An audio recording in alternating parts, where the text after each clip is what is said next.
Sasa tumewaita kuwajulisha mambo mawili au matatu kutokana na alio.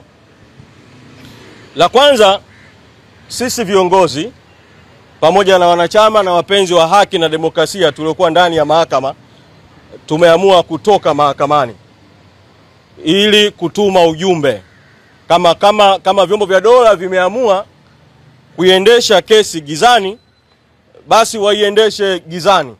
Kwa tumetoka ndani ya chumba cha mahakama.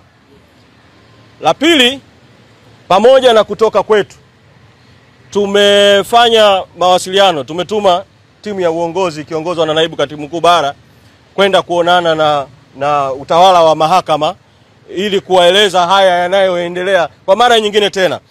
Tuwaeleza jana, tumewaeleza leo asubuhi, kuwaeleza tena kwa mara nyingine juu ya yanayoendelea.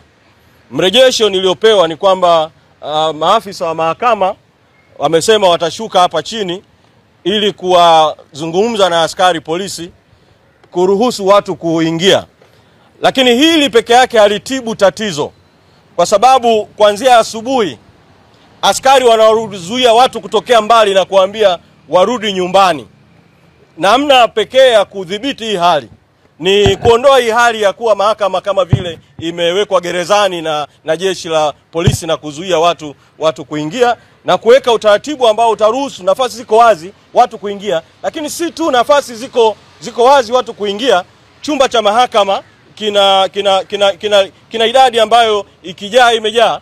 Lakini mahakama hii haina chumba kimoja peke yake cha mahakama.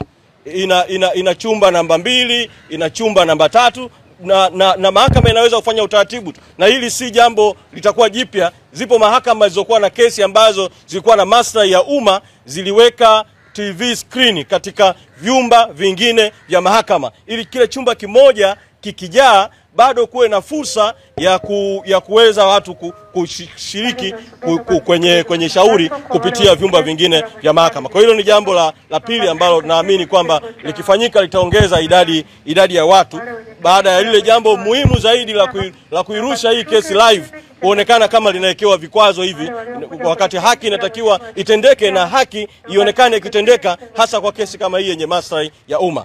Lakini jambo la tatu ambalo limetokea vile vile ni kwamba Mheshimiwa Tundu Lissu, mwenyekiti wetu ambaye katika kesi hii ni mshtakiwa, baada ya sisi kutoka, taarifa ambayo nimeelezwa na waliobaki ndani ya mahakama kwa maana ya wanaomshauri Mheshimiwa Lissu kisheria na mambo kama hayo, ni kwamba Mheshimiwa Lissu ameieleza mahakama, amewaeleza majaji juu ya haya ambayo yanaendelea kutendeka nje ya chumba cha mahakama, na ameweka msimamo wake kwamba hayuko tayari shauri kuendelea kusikilizwa mpaka kwanza apewe nafasi ya kuwaeleza majaji kuhusu jambo hili na majaji waweze kulitolea mwongozo au uamuzi. Kwa tukaona tuje katika nukta hii tuwaeleza hayo yanayoendelea na sisi kwa sababu tunaelewa kama Mheshimiwa Lissu ameliibua hili jambo mahakamani na bado anaendelea